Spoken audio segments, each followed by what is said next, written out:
Buenos días para muchos de los que estáis asistiendo desde Latinoamérica y buenas tardes para todos los que estáis haciéndolo desde España. Quiero daros las gracias por asistir a un nuevo webinar organizado por IEBS. Y esta tarde lo que vamos a tratar es una temática que yo creo que a todos nos afecta de una manera más o menos, ¿no? Y es el hecho de cómo hacer que los equipos de trabajo funcionen en entornos híbridos. Mi nombre es Esther Castillo y mi función actual, bueno, trabajo en una compañía, en una multinacional tecnológica, y entre las funciones que realizo, la que está más relacionada con la temática del webinar que vamos a ver hoy es precisamente el hecho de capacitar a lo que son managers y mandos intermedios, precisamente en la gestión de sus equipos, cómo realizarlo en estos entornos híbridos en el que nos encontramos ahora, ¿no? Así que durante los siguientes 40 minutos nos vamos a adentrar. Ya sabéis que al final tenéis siempre ese espacio para hacer las preguntas que estiméis y las podéis ir, no obstante, anotando en el chat. Así que vamos a dar comienzo ya a esta sesión. La agenda que tenemos prevista, me gustaría, haceros una breve introducción, explicaros qué es esto del entorno híbrido, hablar de los requisitos que se pueden tener en cuenta a la hora de hablar del mismo, qué son las WASM Rules que tendríamos que definir, cómo crear este equipo para que sea un teletrabajo híbrido eficiente y al final tendremos estas preguntas y respuestas. Y como siempre, me gusta comenzar con cifras, con datos relevantes, ¿no? Aquí os dejo también de todos modos las fuentes de los estudios de donde salen estos datos. Y fijaros, este estudio dice que en septiembre del año 2022, en torno al 64% de las empresas en España ya tenían este formato híbrido, es decir, personas que estaban trabajando unos días en casa y otros días en la oficina. Y que la previsión para el año 2023, para finales, es que fuera del 85%. Estas son unas cifras elevadísimas, unas cifras muy elevadas, tanto como para plantearse seriamente todos los elementos que hay que tener en cuenta y trabajarlos, ¿no? Entonces, ¿por qué optaron las empresas por este formato híbrido, las que a día de hoy lo tienen? Pues nos venía a decir este estudio que lo que buscaban sobre todo era que las personas pudieran tener mayor flexibilidad, porque esto permite, claro, ser muchísimo más competitivos a la hora de atraer talento y a la hora de poder fidelizarlo. También para aumentar la satisfacción de los empleados, porque obviamente si tienes esta flexibilidad y puedes tener mejor conciliación, estás mucho más satisfecho, ¿no? También para reducir los costes operativos, tremendo, ¿no? El coste de los alquileres, como es considerable la cuantía que se está notando versus, a lo mejor, la inversión que se tiene que hacer para adecuar el hogar, el domicilio de la persona para que pueda teletrabajar. Para mejorar también la colaboración, que curiosamente puedes decir, bueno, el teletrabajo hace que cada uno esté trabajando en sitios dispersos, ¿no? Dispares, y ¿podría esto perjudicar a la colaboración? Sí y no, depende de las herramientas colaborativas y depende de cómo organices el trabajo. Pero lo que está claro es que el hecho de tener acceso ahora a personas que antes, por dispersión geográfica, no existía esa rutina o esa cultura de trabajar colaborativamente, ahora sí. Por tanto, sí que mejora la colaboración. Y luego, pues para atraer el talento, ¿no? No obstante, es lo de siempre, no todos los sectores están preparados a día de hoy para poder implantar este modelo de teletrabajo. Entonces, dentro de aquellos que sí están mucho más preparados, que serían los que están aquí en esta zona alta de aceptación e idoneidad máxima, fijaros, pues todo lo que está relativo a lo que es atención al cliente, centralitas, desarrollo de software, lo que son las funcionalidades de recursos humanos, asistencia jurídica, legal, marketing, es decir, actividades de soporte que se pueden realizar perfectamente en este formato híbrido. Sin embargo, en esta zona de rechazo, a día de hoy, no tanto por rechazo, sino por la complejidad que supone el poder llevarlo a cabo, ¿no? Pues todo aquello que está mucho más relacionado con el entorno, lo que es industrial, ¿no? Por limitaciones físicas que, lógicamente, conlleva el hecho de muchas de las plantas productivas, ¿no? Entonces,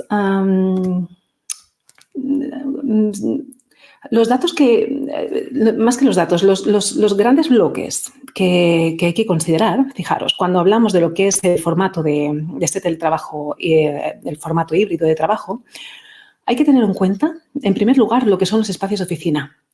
Hay que tener en cuenta lo que es la medición de la productividad. Y hay que tener en cuenta lo que es la inversión en tecnología y en capacitación. Serían como los tres grandes pilares sobre los que hay que reflexionar y sobre los que hay que elaborar una estrategia. Porque, claro, si tenemos lo que son espacios donde la gente va a ir a trabajar, no tiene sentido que sigan manteniendo la misma distribución física, el mismo layout que tenían antes. Más que nada porque también el tipo de actividades que se van a reservar para estos momentos en el que nos encontramos presencialmente con otras personas son diferentes de lo que veníamos haciendo que bien es cierto que habrá una parte que seguirá siendo exactamente igual, pero hay otra que está mucho más relacionada con la parte de lo que es interacción. Por tanto, el espacio de oficina hay que repensarlo y sobre todo enfocándolo mucho hacia potenciar lo que es la creatividad. Luego el tema de medir la productividad.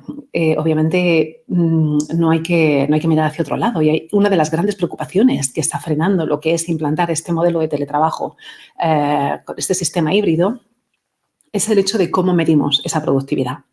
Obviamente, se parte del principio de la confianza. Si no partimos de la base de la confianza, es muy difícil que exista. Pero también tiene que haber sistemas en los que la productividad se garantice, ¿no? Y pueda medirse. Y luego una inversión en tecnología y capacitación. Claro, si vamos a hacer que las personas estén trabajando desde casa, tenemos que desarrollar un plan de desarrollo de habilidades digitales, porque no todo el mundo sabe utilizar bien las herramientas, ¿no? Lo damos por hecho, pero luego veremos que podemos estar poniendo seriamente en peligro mucha de la información y los datos de la compañía si la gente no sabe gestionarlo adecuadamente porque no la hemos capacitado para ello. Entonces, la conclusión de este estudio, básicamente lo que viene a decir, es que la naturaleza del trabajo ha cambiado y ahora está orientado a innovar y resolver problemas de negocio complejos de forma colaborativa, ágil y continua. Entonces, el formato híbrido me permite trabajar de esta manera colaborativa, por supuesto. Entonces, hay que ser conscientes de que el mundo post-pandemia es totalmente distinto de lo que era el mundo pre-pandemia. Y si bien a lo mejor no estamos en las cifras que nos gustaría a muchas personas, ¿no? de este formato híbrido, irán llegando poco a poco. Os dejo abajo también el enlace a este estudio para que podáis verlo detenidamente, si queréis ahondar en detalles, por si necesitáis, por alguna razón, persuadir a quien corresponda para poder defender esto de lo que son los modelos híbridos. Vamos a entrar en materia. Yo antes siempre que gestionaba los programas de capacitación y hacía toda la parte de liderazgo y gestión de equipos, siempre les decía que había toda una serie como de retos que teníamos que abordar, ¿no? Con respecto a los equipos. Y para mí, bueno, lo separo ahora antes del sistema híbrido y después del sistema híbrido. Antes del sistema híbrido, los grandes retos era cómo acompañamos a las personas para asegurar su desarrollo. ¿Cómo hacemos para poder implantar la cultura del feedback frecuente, ¿no? Y potenciar el desarrollo y el crecimiento de las personas? ¿Cómo podemos fomentar el compromiso? ¿Y cómo podemos lograr hacer equipo? Esto era antes del mundo, antes de lo que era la pandemia, ¿no? Luego llegó la pandemia, introdujo este sistema híbrido y nos encontramos que estas características que os he comentado, estos elementos que os he comentado, pues son más complejos todavía, si caben, ¿no? El tema del acompañamiento se hace más difícil. Si ya costaba en presencial, ahora en remoto de pronto es como, wow, ¿y cómo me enfrento yo a esto, no? Unas personas que se vienen a la oficina, otro que no vienen, otros que no coinciden. Nos encontramos de pronto perdidos. Pero es que además de encontrarnos con estos elementos que se han vuelto más complejos, pero esto lo pongo elevado al cubo, ¿no? La complejidad ha elevado exponencialmente. Nos encontramos que además también el sentido de pertenencia, en muchos casos, dicen de hecho en el 50% de los casos más o menos, está bajando drásticamente para aquellas personas que están trabajando pues quizás con una presencialidad baja. Que el tema de la colaboración no siempre está funcionando todo lo bien que debería funcionar y es una parte que es bastante complicada, el inculcar esta cultura. El tema de la productividad es una cuestión que está preocupando mucho a lo que son los responsables y también a las personas que trabajan en remoto por el hecho de decir cómo me van a medir y cómo puedo yo garantizar que estoy haciendo lo que estoy haciendo, ¿no? Y luego también se hace más complicado por el tema de cómo vas a detectar a las personas que tienes quemadas si no las ves. Porque claro, tú todo esto, el sentido de pertenencia, el tema de la colaboración, el tema de la productividad, el tema de detectar a las personas cuando le pasaba algo, cuando tú ibas a la oficina y mirabas, observabas, tú veías este tipo de cosas, las percibías y podías hacer intervenciones inmediatas. Ahora no.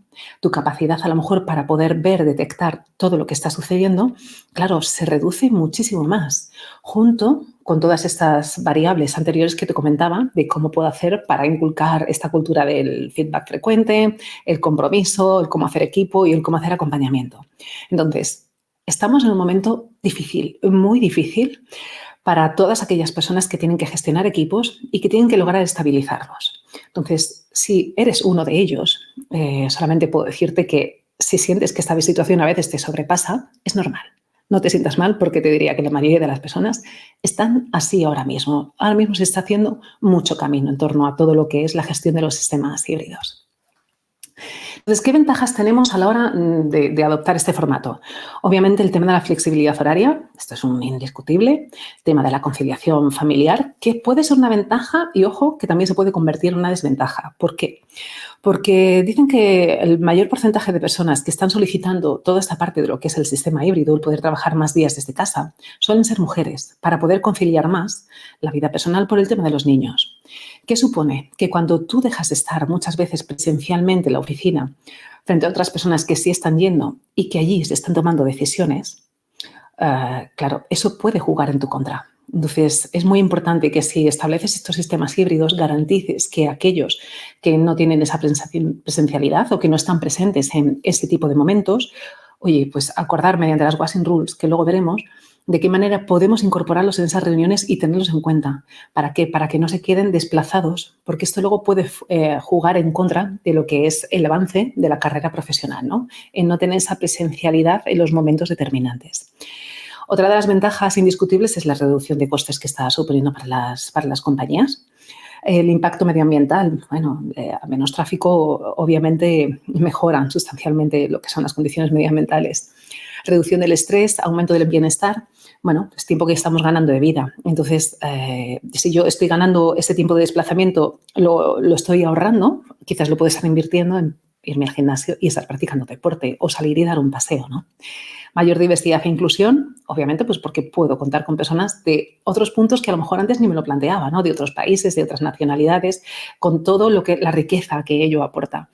Y luego mayor productividad porque tienes más posibilidades de concentración cuando estás trabajando, lógicamente, en un espacio en el que no hay sonido, en el que no hay distracciones. Los ladrones del tiempo normalmente son menores. Entonces, la productividad, las personas sienten que aumenta. También tengo que decir que esto tiene cierto peligro, porque a lo mejor al inicio puede haber una productividad muy, muy positiva, pero si empieza a rozarse ese momento en el que la persona percibe que se siente excesivamente sola, todo esto que estaba teniendo de beneficioso puede empezar a jugar en su contra. De ahí que sea importante el hacer este acompañamiento frecuente, que ya veremos cómo, para detectar cuándo están sucediendo estos cuadros y intervenir en ellos. Todo tiene siempre sus luces y sus sombras. ¿Y cuáles son las sombras? ¿Cuáles son las desventajas? La seguridad de la información. Si no utilizamos unos sistemas que garanticen que toda la información que está en los PCs de las personas que están en su casa y que, bueno, en su casa o no sabemos a qué redes se están conectando, puede ser un gran problema. El tema de la integración interpersonal tarda más tiempo. Claro, si se empiezan a incorporar personas nuevas al equipo y no se hace ningún tipo de rutina, de dinámica para incorporarlas en este nuevo sistema híbrido, a lo mejor yo a esta persona no la veo más que 2 veces al año. Imaginaros la sensación que le tiene que producir a aquellos nuevos que se están incorporando en este formato híbrido. Tiene que ser durísimo. Entonces, lo que es la integración cuesta mucho trabajo y si ya a lo mejor antes podía costarle a esta persona, siendo en presencial, pues se puede encontrar que le cuesta aquí infinito. Entonces, al final no tendrá ese sentido de pertenencia y le dará igual estar trabajando en una empresa que estar trabajando en otra. Al final es una cuestión de dónde me pagan más. La cohesión existente se diluye, bueno, porque al final los seres humanos también, el roce hace el cariño, ¿no? Por decirlo de alguna manera.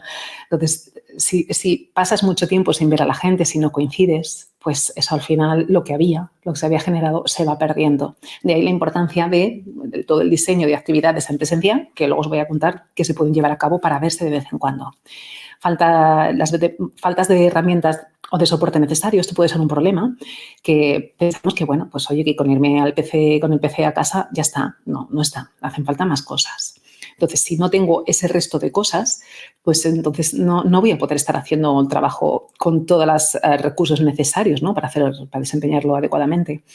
El tema del trabajo, o sea, del sistema híbrido, también lo que hace es que dificulta la cultura del aprendizaje colectivo.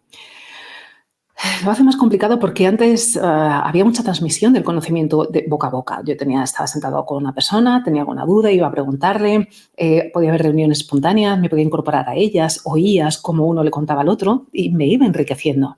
Esto no sucede, esto hay que forzarlo. Hay que forzar estos sistemas, estas comunidades de aprendizaje. Luego os explicaré también cuál es el proceso que se tiene que llevar a cabo para establecer las comunidades. Ralentiza el desarrollo de carrera, en tanto que va todo más lento si no hay una buena planificación y una buena delegación de las tareas y un buen establecimiento de objetivos. Es que cambia completamente. Y luego la visión más reducida de lo que está pasando en el equipo. Tienes una visión súper sesgada. Entonces, si tienes un equipo muy grande, pues razón de más para que te pongas ya a planificar todas las cosas que vamos a ir viendo, de cómo llevarlas a cabo. Entonces, esta imagen muestra un poco lo que es aquello de hay teletrabajos y teletrabajos, ¿no? Es decir, expectativa versus realidad. Lo que os comentaba, teletrabajo no es irte a tu casa con el PC y me pongo a trabajar sin más, no. Si empiezas a hacer eso, realmente expectativa versus realidad. Es lo que te vas a encontrar, ¿no? Sería un poco esta imagen lo que quería poner un poco en ese tono de humor. Entonces, ¿qué es lo que veo que sucede muchas veces, ¿no? Y que hay gente que me dice, ya, pero es que esto realmente yo no sé para qué tengo que venir a oficinas. Y cuando vengo a la oficina, al final estoy teniendo un montón de reuniones que estoy yo con mis cascos y la gente está en remoto. Y entonces me da igual estar haciéndolo aquí en la oficina que estar haciéndolo en mi casa. ¿Para qué vengo? No tiene sentido. Claro, eso sería como expectativa versus realidad. O sea, realmente tú estás haciendo un teletrabajo 100%. Lo que pasa es que te estás volviendo a desplazar. ¿Que hay que hacer a veces ciertas reuniones virtuales cuando estás en presencial? Sí, porque a lo mejor con clientes, con proveedores, hay que hacerlo. ¿Pero que hay que tener estructurada una agenda diferente donde se incorporen otro tipo de tareas? Sí. Entonces, el teletrabajo híbrido no es unos días en casa y otros días a la oficina para hacer lo mismo que yo estoy haciendo en mi casa. No es eso. Eso al final lo único que va a hacer es generar que la gente se queme muchísimo y que no entiende la razón de para qué y genera mucha resistencia. Entonces, vamos a tratar de aportar valor con todas esas visitas que hay que hacer, ¿no? Los días que haya que estar en presencial. Entonces, ¿qué es lo que marca la diferencia? Pues fijaros, tenemos que empezar primero planteándonos el tema de la seguridad de la información. ¿Cómo lo vamos a trabajar, ¿no? En este despliegue de lo que es el formato híbrido? ¿Cómo debe ser el lugar de trabajo de la persona? ¿Cómo debe ser ese lugar adecuado, ¿no? ¿Cuáles son las herramientas y soporte que la persona va a necesitar? Y luego, ¿cómo vamos a hacer la organización del trabajo y del equipo? Entonces, como de cada uno de estos elementos, tiene que salir como un plan de acción. Entonces, cuando hablamos de seguridad de la información, hay que asegurarnos de que hay una conexión segura a Internet. Y hay que educar a las personas para que entiendan los riesgos que conllevan cuando se están trabajando desde cualquier lugar, ¿no? Y se están conectando a redes públicas o redes que no son del todo seguras. A ver, todos sabemos que en el aeropuerto es muy peligroso, que no tienes que conectar, pero hay otras muchas más de las que quizás no somos tan conscientes de ello. El otro día un compañero, ¿no?, publicaba un artículo precisamente sobre las conexiones en los hoteles, ¿no?, que tienen mucho riesgo, un riesgo muy elevado. Pues quizás hay que seguir sensibilizando, educar a las personas para que no pongan toda la información en riesgo, ¿no? El uso de una VPN, de una red privada virtual, esto sería uno de los elementos que habría que configurar para que todo el mundo pudiera conectarse a través de ella. Obviamente tener todo lo que son los softwares actualizados, más que nada para tener una buena defensa, ¿no?, para todos estos ciberataques que ahora están produciendo masivamente, precisamente con razón de todo el teletrabajo, porque saben todas las brechas que hay y las debilidades cuando no se ha establecido una buena estrategia para llevarlo a cabo. El tema, por ejemplo, de tener una autentificación de doble factor, que es una cosa muy pesada, lo reconozco, yo detesto tener que hacerlo, pero también es cierto que te proporciona una seguridad extrema para evitar precisamente, pues, que pueden haber todos estos accesos a la información o los hackeos, ¿no? El uso de contraseñas seguros, la copia de seguridad de datos y la sensibilización en seguridad. Todo esto requiere que sea planificado y requiere que las personas adquieran todo este conocimiento. Esto forma parte de las habilidades digitales. Entonces, si vamos a hacer que las personas se vayan a trabajar a casa, tenemos que tener la garantía de que todo esto está asegurado y que funciona correctamente. Y de esta manera no tendremos ese riesgo precisamente de que puede pasar cualquier cosa con nuestros datos, ¿no?, y con la información de la compañía sensible. Respecto al lugar de trabajo, ¿qué elementos son los que tenemos que tener en cuenta? Pues esto ya es una cuestión desde una perspectiva desde prevención de riesgos laborales. Que el lugar tenga una buena iluminación, Claro, si la persona está trabajando en un sitio que es su casa y por lo que sea, las condiciones que se dan no son las adecuadas, porque es un sitio que es oscuro, no tiene luz natural, hay mucho ruido constantemente, tiene una mala temperatura, pues obviamente está trabajando ahí un día tras otro, pues no son las condiciones más idóneas. Como mínimo habrá que saberlo. Habrá que ser conscientes de que esa persona pues, está trabajando en ese entorno, ¿no? Y tendría que haber una evaluación por parte del área de prevención de riesgos laborales para que diga, oye, sí puede trabajar en estas condiciones o quizás no conviene trabajar, o dar unas recomendaciones de cómo podría adecuarlo. Así como tener también lo que son los utensilios ergonómicos, ¿no? Pues una silla que sea adaptada, que sea cómoda, que pues, para evitar precisamente problemas un poco de espalda y demás, ¿no? Por el tema del sedentarismo, de lo que conlleva lo que es el teletrabajo. Y luego ya nos vamos a la parte de herramientas y soporte. Entonces, tenemos que tener la mentalidad de que ya todas las herramientas con las que contemos, que sean herramientas fundamentalmente colaborativas. Y para eso podemos tener pues, lo que son las suites, o bien de Microsoft Office, o bien, por ejemplo, de Google Workspace. Con Office lo que tienes es mayor garantía, también con la seguridad de los datos, ¿no? Por ejemplo, utilizar todas estas herramientas colaborativas, como es el Trello, como es Asana, como es Planner, como es Teams. Aquí lo que permite es compartir información, es poder chatear en tiempo real, es poder trabajar sobre documentos que son a la vez editados por varias personas. Tú vas actualizando la información en lugar de estar haciendo rebotes de emails, de un archivo te lo actualizo, me lo pasas. No. O sea, estas herramientas facilitan muchísimo. Por ejemplo, el poder contar con un OneDrive, con un Dropbox, es decir, un repositorio en la nube donde la gente vaya dejando almacenada ahí la información, ¿no? Para que tengas acceso y no tengas que, es decir, que desde cualquier punto en el que te encuentres, en la oficina o en tu casa, pues que tengas acceso a la información. Luego tener pues todas estas herramientas de Slack, Zoom, Teams, o sea, el Meet, el Skype, herramientas colaborativas de videoconferencia. Estas son, ¿qué haríamos sin ellas? ¿No? Todas las trabajamos y absolutamente fundamentales. Luego tenemos estas otras herramientas, por ejemplo, el Microsoft Whiteboard, el Mural, el Miro, el Canva. El Microsoft, el Mural y el Miro lo que permite es, oye, en remoto nos podemos reunir y hacer cosas súper chulas de diseños, de pensar en ideas, de hacer enfoques de proyecto. Son herramientas colaborativas que funcionan muy bien para pensar. Es decir, todo aquello que a lo mejor tú hacías antes en presencial con un montón de posits, con una pizarra que escribías, que anotabas, tal, pues ahora tienes las mismas herramientas, pero las tienes en PC, ¿no? Las tienes en la nube. Entonces, utilízalo porque son fantásticas y dan muchísimo juego.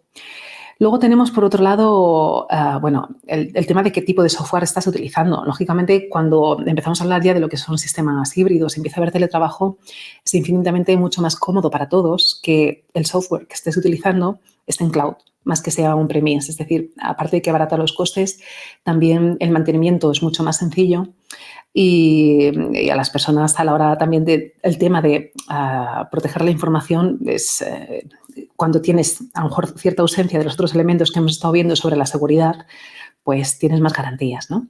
Y luego, ¿hay equipo de soporte que puede ayudar a las personas con todas estas dudas que tienen tecnológicas?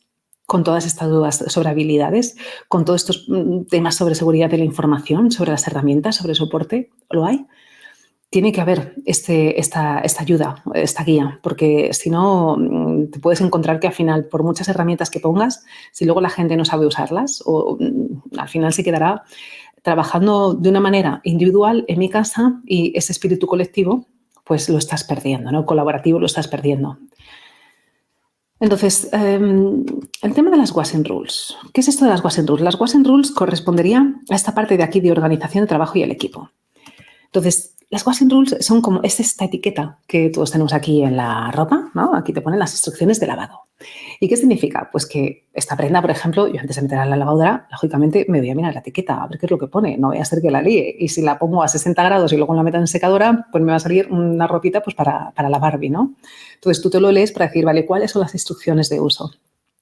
Y entonces, cualquier persona que lea la etiqueta sabe cómo se tiene que utilizar. Pues con los equipos es exactamente lo mismo. Entonces, las WASM Rules es algo que siempre debe existir, estemos en un formato híbrido o no estemos en un formato híbrido. Pero es que además en un formato híbrido ya más todavía, o sea, porque por lo que os comento, porque cuando una persona se incorpora a la compañía, con el mero hecho de observar y estar con unos y con otros, va adquiriendo conocimiento de cómo son la forma de relacionarse y cuáles son las normas implícitas dentro de esa división, de ese departamento, ¿no? Cuando estamos en remoto, claro, es más complicado. Entonces, si tú las pactas de una manera expresa, te estás asegurando primero que todo el mundo tenemos claro temas principales, o sea, temas importantes que veo a día de hoy que están generando polémica entre muchas personas y que las personas que se incorporan entienden rápidamente cuál es la cultura y se pueden adecuar fácilmente. Entonces, el tema de las WASM Rules, fijaros, aquí hay un tema que para mí es sentarte con el equipo, decir, oye, mira, vamos a hacer una dinámica y lo vamos a hacer en presencial. La dinámica de las WASM Rules en presencial, sí o sí. A lo mejor una primera conversación remoto, pero luego está en presencial, que son de las chulas. Y venga, vamos a hablar de qué manera podemos asegurarnos de que vamos a fomentar la confianza. ¿Qué es la confianza? Bueno, ¿qué necesito yo para sentir que tú confías en mí? ¿Y qué necesito ver yo en ti para sentir que confío? Venga, ¿qué comportamientos vamos a establecer que da lugar a que la confianza es una cuestión patente dentro de nuestro equipo? ¿Vale? Establecemos cuáles son las directrices y cuáles son los puntos de control. Colaboración asíncrona. ¿Cómo lo vamos a llevar a cabo? Porque precisamente con los equipos que están trabajando en remoto y cuando estás trabajando desde casa, una de las cosas positivas que tiene es el hecho de esto, la colaboración asíncrona. Y con estas herramientas que os estaba comentando antes, con el Mural, con el Trello, con el Whiteboard, con el Teams, te permite trabajar asíncronamente porque son muchas personas trabajando contra el mismo documento, ¿no? Entonces, acordemos esta colaboración asíncrona en qué plazos máximos tendría que llevarse a cabo. Y si no puedo hacerlo en esos plazos, ¿cómo nos lo vamos a comunicar? Pactémoslo para que todos lo tengamos claro y no digamos, es que tú tardas 3 semanas en contestar. No, hemos pactado una semana. Y si tras una semana no se ha hecho esta contestación asíncrona, pues oye, tendría que enviar un email a quien correspondiera diciendo, mira, pues es que me es imposible, bla, bla, bla, lo que sea. Pero que se ejecuta algún tipo de acción, más que nada para que si todos hemos pactado que es en una semana y alguien no lo va a poder cumplir, que avise. El tema de horarios y disponibilidad. Esto es otra de las cosas que creo que genera bastante debate interno en las organizaciones. Porque, claro, con el tema de la flexibilidad, dices, bueno, pero es que yo no veo nunca a la gente disponible, me cuesta muchísimo trabajo acceder a ellos, ¿no? Y con el tema del Teams, que es una de las herramientas que se utilizan tanto, ves que la persona siempre está en rojo, que está en no molestar o que siempre está ocupada, ¿no? O reunida. Entonces, ¿y cuándo yo le pregunto a los demás? Si se supone que tengo que trabajar colaborativamente, pero luego no tengo acceso a nadie, pues tengo un problema, me siento solo. Entonces, por eso hay que hablar dentro del equipo y pactar como WASM Rules cuál va a ser nuestros horarios y cuál va a ser nuestra disponibilidad. Y marcarnos como mínimo una franja diaria en la que todo el mundo va a estar disponible para el otro. No sé qué franja, si de 1 a 2, si de 8 a 9, si de 11 a 10, o sea, de 11 a 12, no lo sé. Eso lo marcaréis como equipo. Pero que todo el mundo tenga la seguridad y la tranquilidad de que a lo largo del día sí voy a poder preguntar mis dudas y sí voy a poder abordar a las personas para todos aquellos temas que tengo. Y entonces nos marcamos cuáles son nuestros horarios y cuáles son la disponibilidad. ¿Qué puede cambiar cada semana? Pues dependerá de las circunstancias del sector y empresa en la que estéis cada uno de vosotros. El tema de asignación de tareas y responsabilidades, para mí es importante en las WASM Rules acordar cómo se va a llevar a cabo, cuál va a ser el procedimiento. ¿Por qué? Pues porque hay una de las cosas que más incertidumbre genera es que yo no tengo claro cuáles son mis tareas y responsabilidades. Hay gente que todavía no tiene muy claro cuál es su rol ni sus objetivos.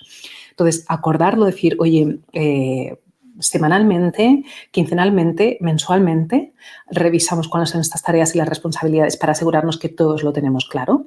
Lo podemos hacer de una manera asíncrona, podemos utilizar lo que son los tableros Kanban de Trello para dejarlo ahí marcado y, oye, en función de estas responsabilidades y estas tareas, según vas evolucionando, las vas moviendo desde pendiente de hacer al haciendo o al realizado.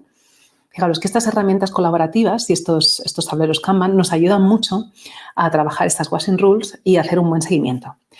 El tema de la gestión de reuniones. Por el hecho de, reuniones ya siempre son conflictivas, sean en persona o sean en remoto, ¿no? Por el hecho de que muchas veces se van de tiempo, no hay una buena agenda del día, los tiempos no se cumplen, a lo mejor participa solamente una persona, se generan silencios. Si ya en presencial es complejo, en remoto, cuando encima la gente no se pone en la cámara y con el micro apagado, eso ya es apaga y vámonos, ¿no? Entonces, aquí yo, dentro de estas WASM Rules, pondría también un poco cuáles van a ser nuestra net etiquette. Es decir, oye, ¿vamos a utilizar todos lo que es la cámara cuando estamos en las reuniones? Sí, lo acordamos. ¿Vamos a tener todos los micros abiertos? Sí, no, lo que sea. Pero acordar este protocolo, cómo vamos a comunicarnos. Yo sí que recomiendo siempre tener la cámara encendida en la medida de lo posible. Bueno, más temas de cultura y bienestar.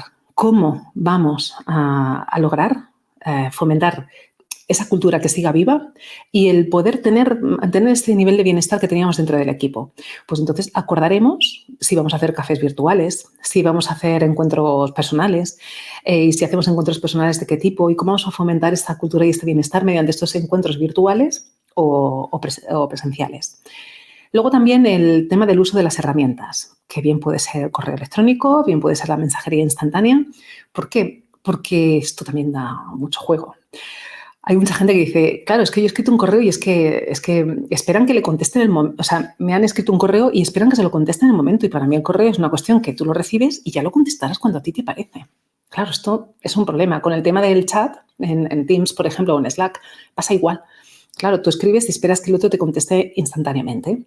Pues entonces, una WhatsApp Rule sería establecer pues como un manual de buenas prácticas de los tiempos que pactáis entre todos de cuándo se considera que debería ser. Oye, pues entre todos pactamos que el correo electrónico 2 días máximo para responder. No, para mí debería ser instantáneo. Chico, vamos a votar. Y entre todos acordamos. Más que nada para que tengamos claras las reglas del juego. Yo siempre digo que si a ti te piden jugar al parchís y nadie te ha explicado las reglas del parchís y te dan de pronto las piezas y los dados, no tienes ni idea. Tú vas a ir mirando un poco a ver qué consiste esto y cuando te coman, pues dices, oye, ¿y a mí por qué nadie me ha avisado? ¿Por qué nadie me ha dicho nada? ¿No? Bueno, pues esto es lo mismo. Te están diciendo cuáles son las reglas del parchís, que a lo mejor dirías, pues a mí no me gusta que se cuenten 10, deberían contarse 20. Vale, pero hemos acordado todos 10. Entonces, con esto es exactamente lo mismo, con estos manuales de buenas prácticas en torno a los canales de comunicación y las herramientas con las que trabajamos, ¿no? Y luego también pactar cómo va a ser el feedback y la evaluación continua que se va a llevar a cabo. Y esto igual, lo ideal es poder consensuarlo dentro del equipo. ¿Por qué consensuar tantas cosas? Dices, ¿esto realmente lo tengo que hablar con la gente? Al final, cuantas más cosas consensúas con la gente, más te estás asegurando que puede funcionar. Porque la propia gente va a ser la que te ponga las primeras resistencias y te va a explicar las dificultades de poder llevar a cabo el modelo que tú estás planteando. Que mira, sí que me cuenta, está muy bien, pero considerando mis funciones, bla, bla, bla, esto que hago, en esta hora que tú me dices, no. Cuando tú lo haces, cuando lo co-creas con los demás, aparte de crear esa cultura colaborativa, también estás precisamente diseñándolo a medida de las personas que van a formar parte de ello. Que eso no quita que tú partas con la idea, ¿eh? Entonces, respecto al proceso de delegación en remoto, pues si ya delegar es un dolor muchas veces el proceso, hacerlo sin este formato híbrido, pues con el formato híbrido pues es más complicado. Porque antes, dentro que cabe, oye, cuando estabas presencialmente y cuando ves a la gente presencialmente, le vas preguntando, oye, ¿cómo vas? Tal, este tema, ¿qué te acuerdas? Bueno, pues te va dando feedback en el momento porque lo has visto. Pero si no tienes una reunión, por lo que sea, acordada y la persona está trabajando en su casa, pues no vas a tener la oportunidad de preguntarlo. Entonces, por eso, el consensuar el proceso con la persona de cómo se va a llevar a cabo esa delegación, oye, es absolutamente necesario. Entonces, ¿cómo es un proceso básico? Pues, obviamente, el listado de tareas y objetivos que hay que llevar a cabo. ¡Bum! Lo saco, todo mi listado. Puede tener la herramienta que yo quiera. Lo puedo hacer en el Trello, lo puedo hacer en el Planner, lo puedo hacer en un Excel, que no sea por herramienta. Entonces, ahí identificamos las habilidades y capacidades de los miembros del equipo que pueden llevar a cabo cada una de estas tareas. Pues habrá personas, ¿no?, que tengan más formación, personas que tengan menos formación o capacitación para poder llevarlo a cabo. Establecemos plazos y seguimiento consensuado con la persona. Oye, pues mira, esto en una semana, ¿qué te parece? ¿Te sientes cómodo? ¿Quieres que...? No, mira, pues no hace falta tanto, en 3 días. Genial, perfecto. Pero siempre consensuado. Cuáles son los plazos y la forma en la que va a ser seguimiento para que el otro no se sienta fiscalizado, sino que sienta que, bueno, que es un proceso de delegación y se está haciendo un simple seguimiento. Entonces, le hemos dado a la persona los recursos y las herramientas necesarias para poder hacer el trabajo. Esto forma parte de la reflexión de todo proceso de delegación. Fomentar la autonomía y la responsabilidad de la gente. Bueno, tiene que haber siempre, obviamente, una comunicación abierta y clara para que haya un buen proceso de delegación, para todos los problemas que haya, todas las barreras y aquello que nosotros no terminamos de ver que se está haciendo adecuadamente, hay que hablarlo constantemente, ¿no? El paso 7 sería el hacer un reconocimiento y dar feedback sobre el trabajo que ha realizado la persona para ayudarla a crecer. Tanto por aquellas cosas positivas que ha hecho, lo reforzamos, como aquellas de mejora que necesite trabajar. Y por último, pues hacer una evaluación y ajustes, ¿no? Esto ya sería como algo ya más anual desde la perspectiva de, oye, cómo ha ido todo a lo largo de todo el año todas las tareas y todas las responsabilidades que te he ido delegando. Entonces, explicar este proceso tan básico con la gente, acordarlo, pactarlo, ponerle fechas, ponerle nombres, poner todas las tareas, las responsabilidades, hacer una matriz con todo esto, no se hace. Y esto da lugar a muchísimos problemas. Problemas que al final lo que hace es que los responsables se acaben sobrecargando con un montón de tareas. Entonces, si tú quieres sentir que realmente el equipo está funcionando bien, tienes que delegar y hacer tus reuniones semanales tratando estos temas respecto de los seguimientos te va a ayudar muchísimo. Y el equipo lo va a agradecer además. Este es un ejemplo de un tablero Kanban, ¿no? Fijaros que aquí he cogido que pone este tablero está configurado como público, pero los administradores del tablero pueden cambiar la visibilidad en cualquier momento. Yo os lo he puesto porque es en público y aquí sería poner, pues está el backlog, que es donde tú pones todas las tareas que tienes que realizar. Aquí las que están en progreso, las que están paradas porque hay algún problema y luego ya estarían aquí las que están ejecutando y las que se han realizado.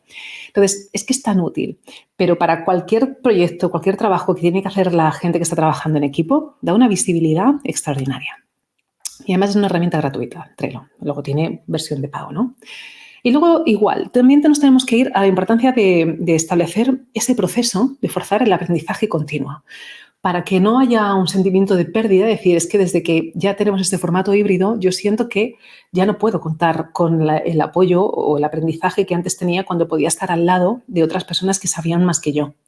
Antes, pues a lo mejor en presencial era más fácil hacer ese Shadowing, ¿no? Es decir, yo estoy pegado a alguien que sabe y lo voy aprendiendo todo. Oye, soy su sombra. Claro, en remoto, bueno, tengo una duda, llamo y ya está, pero es que ya no te veo más y no te puedo estar observando. Entonces, yo creo que aquí hay un sentimiento de pérdida importante y que para los juniors o las personas que se incorporan y que tienen que ir aprendiendo, es cuando comentaba antes que se ralentizaba el desarrollo de su carrera profesional. Entonces, fomentemos lo que son estas comunidades de aprendizaje. ¿Y cómo? Pues tienes que empezar creando canales específicos para ello, sobre temas concretos. ¿Quién sabe sobre este tema? ¿O qué tema es el que nos interesaría saber? ¿O sobre el que ir formándonos, sobre el que ir reflexionando, mirando hacia el futuro? Puedes crear comunidades de diferentes tipos, sobre cuestiones muy operativas, sobre cuestiones muy filosóficas, lo que sea, pero que haya comunidades, ¿no? Lógicamente tiene que haber una persona que se encargue pues, de activarlo y de fomentar pues, todo este tema de intercambio de ideas, ¿no? Además, obviamente tendrás que organizar lo que son sesiones de capacitación. Antes, la transferencia del conocimiento se hacía, pues eso, uno sentado al lado del otro, yo me levantaba, iba allí a tu ordenador y decía, oye, mira, me pasa eso, cuéntame, explícame. Ahora ya, pues quizás no pasa tanto. Entonces, de ahí a organizar estas formaciones, capacitaciones de aquellas personas, tanto internas como externas, que tengan ese conocimiento, pues organizas estas jornadas que pueda asistir todo el mundo en abierto, ¿no? Crear una biblioteca de recursos. Bueno, pues toda la documentación relativa pues la dejas ahí asociada. Para esto Microsoft Teams está muy bien para crear las comunidades de conocimiento porque te permite pues realizar estas jornadas, estas reuniones en abierto, te permite el gestionar muy bien toda la documentación asociada y el generar debate, ¿no? Ir haciendo publicaciones. Y le puedes ir colgando todo tipo de aplicaciones que favorece pues que vaya teniendo cada vez más calidad, ¿no? Y bueno, en definitiva fijaros, el objetivo de fomentar estas comunidades o de crearlas es sobre todo que haya esa constante debate, cercanía y que yo siga teniendo el feeling de que hay otras personas con los mismos intereses que tengo yo y que sigo aprendiendo también de los otros, ¿no? Y que yo también, a través de mi conocimiento, estoy aportando y ayudando a crecer a los demás. Y que estoy en la soledad en mi casa, ¿no? Depende de la cantidad de días que estés trabajando y que puedo hacer estas aportaciones. Si luego, además, todo esto lo llevas al formato presencial para que, oye, una vez cada 3 meses hacer un encuentro conjunto de esta comunidad, extraordinario, infinitamente mejor. Y yo creo que a día de hoy nos hace falta muchas comunidades de conocimiento y el seguir compartiéndolo, ¿no? Y ahora nos vamos con esta parte de cómo hacer que funcione este sistema híbrido y cómo hacer el equipo. Entonces, para mí las conversaciones que como responsable tendrías que tener con las personas de tu equipo, lo primero de todo es definir el propósito de su función, hacer una buena gestión de las expectativas y una buena definición de los objetivos. En formato pre-pandemia era necesario, ahora más todavía, porque el tema de la productividad ya no se mide como la presencialidad que antes existía, sino que ahora se mide de una manera distinta. Entonces, si queremos ir realmente a una organización que se mueve por objetivos, por resultados, pues lógicamente tenemos que establecer unos objetivos adecuados. Además de esto, ¿qué es lo que tenemos que hacer? Explicar a las personas el valor que están aportando a la organización. ¿Cuántas conversaciones tienes tú con la gente de tus equipos diciendo cuál es el valor que esa persona aporta o se espera que aporta? No conversamos normalmente sobre estas cosas, conversamos sobre temas operacionales. Oye, tienes que hacer esto. Ya está. Bueno, pues introduce estos elementos en tu conversación del valor que la persona aporta o que esperas que aporta, ¿no? ¿Qué más? El tema de cómo quieres que sea la colaboración y el resultado que esperas que la persona obtenga. Más que nada porque dentro de esta flexibilidad que tenemos en el entorno híbrido, que la persona se organice y que consiga los resultados y que no nos vayamos a un presencialismo también a través de estando en nuestra casa. No tiene sentido ninguno.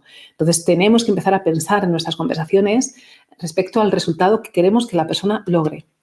Y luego también acordaremos con la persona cuál va a ser el seguimiento y el acompañamiento. Entonces, para mí, una agenda que pondría en una reunión 1 a 1 con una persona, con las personas de mi equipo, serían estos 4 elementos. ¿Estos 4 elementos los tienes que conversar cada vez que te reúnas? No. Tienes que, 2 veces al año, pero lo tienes que conversar y lo tienes que acordar. Y la persona te lo va a agradecer muchísimo. Entonces, al final, para que funcione el sistema híbrido, comunicación, comunicación, comunicación y mucha comunicación. Sin comunicación lo llevamos mal. Y aquí, ¿por dónde empezaríamos? Yo lo que recomiendo siempre, soy perfil consultora, he estado muchos años en consultoría y lo llevo dentro, es hacer el diagnóstico de qué necesita tu equipo. Porque yo te puedo contar muchas cosas, pero al final lo que interesa saber es en qué punto se encuentra tu equipo. Habla con ellos, pregúntales y sobre todo interésate por conocer esto, cuáles son sus expectativas. Y ahí haces un intercambio de los horarios, de las disponibilidades que puede tener la gente, de los plazos que tienen para ejecutar las tareas, de los entregables que se esperan que tengan. Establece y explícales cuáles son los objetivos y las metas. Y habla de objetivos individuales y de qué manera pueden estar alineados con los objetivos de la empresa. El tema de la comunicación y colaboración, pues explica que si bien están las Wasing Rules, pero oye, no está de más que acordemos y hablemos de los problemas que hay dentro de la propia división o entre las diferentes divisiones o departamentos de la compañía, ¿no? Buscar las barreras que la persona se puede estar encontrando. Hablar también de la parte de feedback y desarrollo, pues para reconocer los logros, que las oportunidades de mejora que salgan, de desarrollo y crecimiento. Hablar de los desafíos y necesidades, es decir, cuáles son los problemas que tú te encuentras cuando estás trabajando en remoto y de qué manera yo te puedo ayudar. Hablar de cuáles son sus puntos de dolor, ¿vale? Porque para detectar aquellas personas que están en el borde de decir, dejo la compañía. Las personas que están quemadas. Si tú hablas, tienes una conversación honesta en torno, oye, ¿cuál es tu mayor problema? ¿Cuál es tu punto de dolor? Vamos a tratarlo y vamos a hacernos cargo de él. Llegarás a tiempo para evitar que mucha gente se vaya, ¿no? Hablar sobre la parte del bienestar y el equilibrio, ¿no? Sobre la desconexión digital y, bueno, pues... y hablar también del reconocimiento y la motivación, ¿no? Cómo se va a llevar a cabo. Porque hay que hacerlo tanto en privado como en público. Entonces, ¿qué cosas reconocerás en privado? ¿Y cómo harás esta motivación en privado y cómo lo harás en público? ¿Y esto cómo? Pues reuniones 1 a 1, reuniones de equipo, a través de la herramienta adecuada, lógicamente por vídeo con cámara. Si lo puedes hacer en presencial, lógicamente mucho mejor, pero no siempre es fácil. Y personalizándolo. Y entonces, para recabar información, cuando hablamos de preguntar, pues oye, puedes hacer encuestas, hacer esta reunión 1 a 1 y las reuniones grupales. Las reuniones grupales, lo ideal es que lo reservaras para lo que son estas sesiones en remoto, ¿no? Y entonces, ¿qué otra cosa tenemos que tener en cuenta? Pues fijaros, si tan importante es el sistema híbrido para todas las personas que ya están dentro de la organización, máxime para aquellos que se están incorporando. Entonces, todo proceso de onboarding actual tiene que tener en cuenta estas circunstancias. Entonces, hay que repensarlo a nivel de antes de que la persona se incorpore, el día de la incorporación y luego ya durante los siguientes 12 o 16, 18 meses siguientes, ¿no? Cómo vamos a hacer el acompañamiento, cómo lo vamos a introducir en la cultura, cómo lo vamos a presentar al equipo, qué personas tiene que conocer. Esto hay que cuidarlo mucho más porque la persona va a estar sola muchas veces en su casa o cuando vaya a la compañía se puede encontrar que a lo mejor hay pocas personas, ¿no? Por el tema de que están muchos trabajando ese día y no han ido a la oficina. Entonces, ¿qué tipo de actividades podemos llevar a cabo en remoto para generar piña, equipo? cafés virtuales, ¿no? Pues un café de bienvenida para las nuevas incorporaciones. Oye, pues 10 minutitos por lo menos, ¿no? Para toda la persona que entra, que nos cuente quién es y tenerlo claro y que esta persona tenga acceso también a una presentación de quién somos cada uno de nosotros. Hacer un café temático, por ejemplo, una vez cada semana, cada 15 días. Esto va en función de las posibilidades que tengáis cada uno de vuestras compañías. Para hablar sobre qué, pues sobre el hobby que tenga cada uno, sobre un libro a lo mejor que alguien se haya querido leer, alguna película que haya visto, sobre el tema de aplicaciones, apps que haya descubierto que le encanten y quiera compartirlo con el resto, sobre proyectos en los que está trabajando. Es decir, que este café temático puede ir cambiando cada mes y hablar sobre diferentes cosas, pero siempre en un tono distendido. Bueno, pues café de juegos, adivinanzas, juegos en línea. Café de logros, pues hoy aprovechamos este café pues, para hacer reconocimiento de la gente que ha hecho un éxito, o sea, ha logrado algún tipo de éxito, pues yo que sé, ha conseguido un cliente, ha habido un proyecto exitoso, es el aniversario a lo mejor de alguna persona, hay noticias positivas que queremos compartir. El café de aprendizaje sería pues aprovechando pues, estas comunidades de conocimiento, extraer unas perlas y, oye, pues hacer como un compendio de todas estas perlitas y en este café, pues oye, ¿sabéis que de esta comunidad merece la pena saber esto, tal, tal, tal? Y traer tips. Y luego también café de preguntas y respuestas, que pueden ser entretenidas, ¿no? Yo el último que tuve me preguntaron qué haría si me tocara 1 millón de euros, ¿no? Bueno, pues da lugar a charlar, a reírte, a comentar y a conocer más a las personas, a entender cómo piensan. Más dinámicas en remoto. Aquí os dejo otro ejemplo. El muestra y cuenta, ¿no? Por ejemplo, oye, pues para la semana que viene vamos a traernos todos un objeto que represente algo de nuestra infancia, algo importante, ¿no? Pues eso también nos ayuda precisamente a seguir manteniendo ese apego con los otros y a conocerlos un poquito más. El tablero del desafío de talentos ocultos. Oye, ¿tú qué sabes hacer? ¿Cuáles son tus habilidades? Pues a lo mejor las puedes mostrar grabando un vídeo y enseñándolo o lo puedes hacer en directo en su momento. Preguntas de personalidad y sesiones de mindfulness y relajación. Oye, pues a lo mejor no hace falta que tengamos un experto, sino que a lo mejor nos podemos ayudar pues mediante sesiones guiadas en YouTube, ¿no? Venga, pues una vez al mes, una vez a la semana vamos a hacer una sesión de mindfulness con esta sesión guiada que tenemos aquí en YouTube. ¿Por qué no? Igual que tenemos las que son en remoto, pues tenemos también las que son en presencial. Y en presencial, ¿cuáles podemos hacer? Pues mira, estos días que vayamos a la oficina, tenemos que reservarnos ese huequecito para hacer nuestras cosas, nuestro trabajo que tengamos que llevar adelante, que sacarlo y tal. Y luego también aprovechemos a lo mejor para hacer esas actividades de brainstorming, de lluvia de ideas. O cuando tenemos que planificar, por ejemplo, algún tipo de proyecto y requiere mucho nivel de detalle, ¿no? O hay que hacer revisión del mismo y tiene que ser algo exhaustivo y sabemos que va a ser durito. Bueno, pues mejor en presencial porque en remoto el agotamiento mental es elevado. Actividades de team building, oye, pues las llevamos a cabo, pues todo aquello que sea, pues hacer algo también entretenido, salir fuera, yo qué sé, pues hacer competiciones o aprender a hacer cócteles, cosas variadas. Sesiones de entrenamiento y capacitación. Podemos hacer formaciones en remoto, pero para aquellas que luego ya requieran el practicarlo, el coger la habilidad, pues podemos hacerlo precisamente en presencial, ¿no? Y luego también otros momentos de interacción social. ¿Qué más cosas? También, por ejemplo, si tenemos hay conflictos con las personas, entre personas del equipo, pues para hacer dinámicas de resolución de los mismos, también es recomendable hacerlo en presencial. También para hacer las retrospectivas, ¿no? A lo mejor estamos en algún tipo de proyecto y decidimos hacerlo en varios momentos, es mejor hacerlo también presencialmente. En remoto se puede hacer, pero oye, ya que vamos a guardarnos días para trabajar en la oficina, pues que sean para este tipo de cosas. Y si alguien no puede asistir, pues oye, que esa persona asista en remoto, ¿no? Sesiones de planificación estratégica, es mucho más fácil también pensar cuando estás acompañado físicamente de las otras personas, celebraciones y reconocimientos y también, pues oye, a lo mejor sí que podemos hacer que una vez a la semana venga un entrenador y podemos tener estas sesiones pues de yoga o de CrossFit o de lo que sea. Así que la conclusión para mí es que todo esto del teletrabajo, el formato híbrido, el trabajar en la oficina, trabajar desde casa, al final se trata de que adaptemos lo que es la experiencia de empleado, ¿no? Y que la clave está en encontrar el punto exacto entre el silencio absoluto y el contacto continuo con el empleado. Fijaros, un equilibrio entre estoy todo el día encima a ver qué es lo que está haciendo en su casa trabajando o el no aparezco nunca. Equilibrio. Tiene que haber un equilibrio. Y os leo ya esta última reflexión, ¿no? que dice que aquí los entornos híbridos de trabajo no pueden ser sostenibles ni exitosos sin una inversión mínima, tanto en software, que permita la colaboración entre empleados, como en la securización de la información y de los datos. O sea que son varios los elementos que tenemos que considerar. Y bueno, pues espero que con esta información, que sé que ha sido mucha, vamos a abrir todo lo que es el apartado de chat, pero que os animéis a poder empezar a llevar a cabo aquellos puntos que digas, pues mira, yo estoy efectivamente trabajando desde casa, pero hay muchas cosas que todavía me faltan. Sobre todo con los equipos, quizás no estoy dedicándoles la atención necesaria para poder abordar y estructurar un poco cómo deberíamos estar trabajando. Así que con esto me voy a ir para el chat. Estoy entrando y más o menos tendremos unos 5 minutitos a menos 5.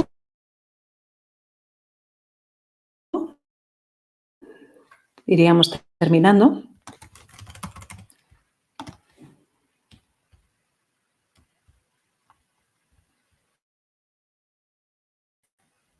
Vale. Así que empiezo a ver. Voy a empezar a leer si hay preguntas.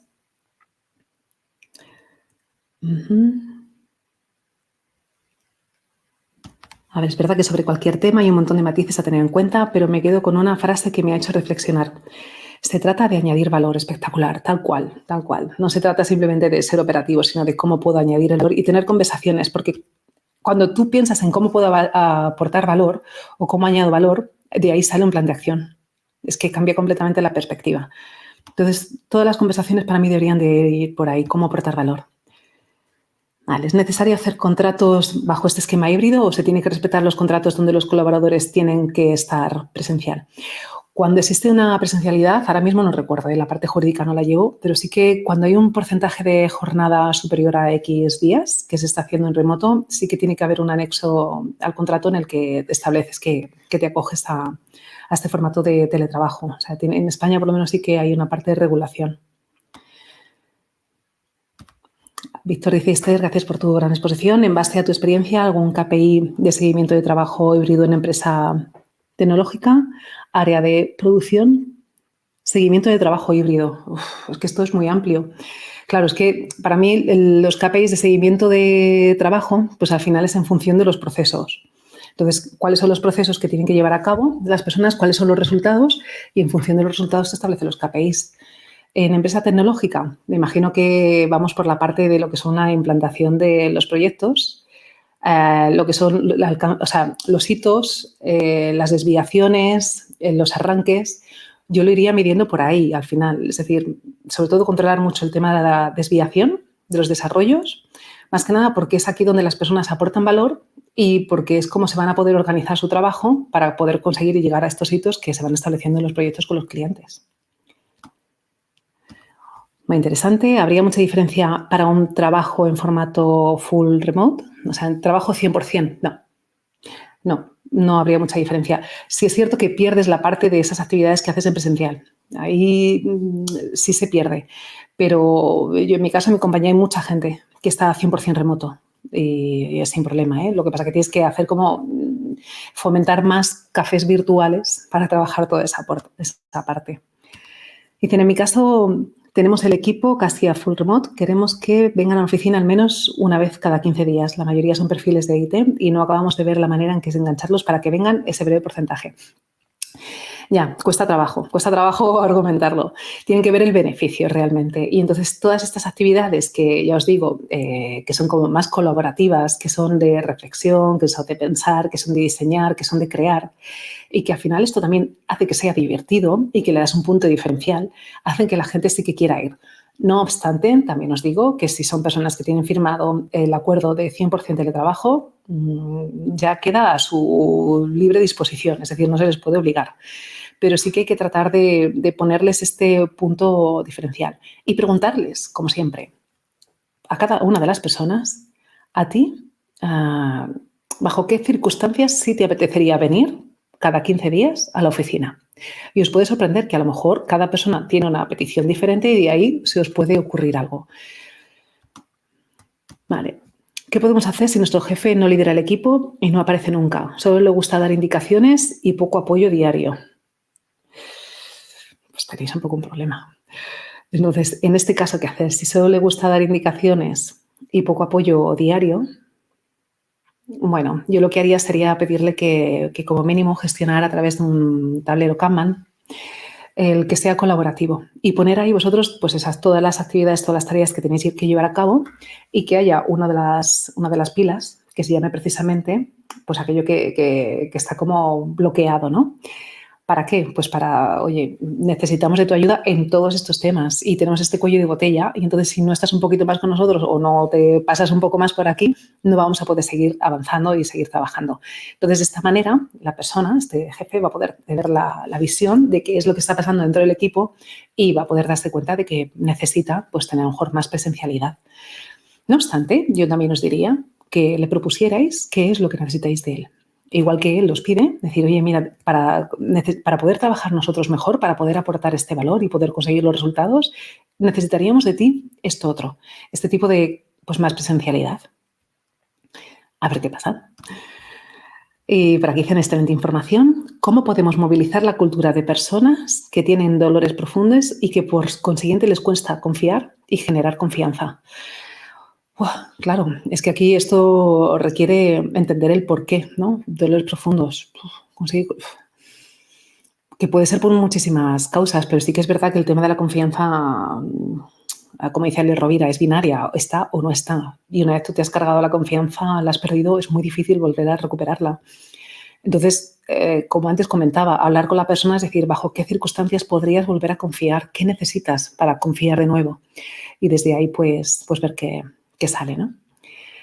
Así que, bueno, pues esta era ya la última pregunta. Y os vamos a dejar por aquí, por si acaso salen más preguntas, os dejaré por aquí en el chat mi LinkedIn para que podáis preguntar y agradeceros muchísimo, como siempre, vuestra asistencia y cualquier cosa, estoy a vuestra disposición. Un placer. Nos vemos.